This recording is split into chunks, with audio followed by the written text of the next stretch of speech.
Hello everybody, Andrea Majewski here. So just as a friendly reminder, I'm going to share my screen here for a moment.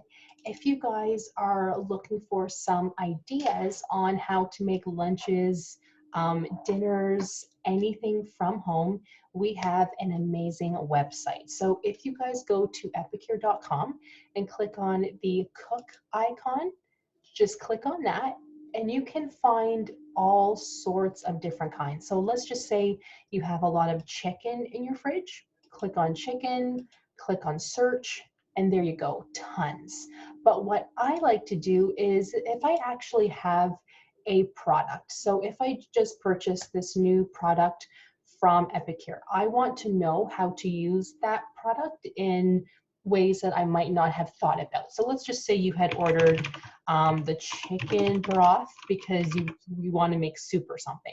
Well, click on that, click on search, and then it will give you, oh, this isn't really giving me chicken broth recipes. Let's put in broth maybe.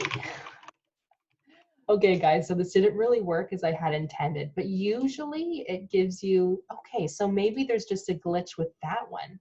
Okay, that's really funny. Okay, so just for the fun of it, I'm just gonna look up a recipe right now and I'm gonna copy and paste a seasoning. So the chicken seasoning that we have, the tandoori chicken seasoning that we have, let me click and put that in there and see what comes up. Okay, awkward. I think they're having a little glitch right now. So I'm sorry. So don't enter in the product. Just sort of enter in something else. So let's just say you want a cook once, eat twice meal. Click on that, click search, and look at all of this. Things you probably wouldn't have thought of, right? And the nice thing is, let's say you want to make this slow cooker tacos, okay? Click on that, and then it tells you guys exactly what you need, which I love that. And all of these are so easy that it's not going to take you 2 hours to actually prep. It is super, super easy. So definitely check that out. I will leave the link for that for you guys on the bottom. And happy cooking. And if you make something that you really, really like, let me know because I would love to hear about it. Thank you guys. I will talk to you soon.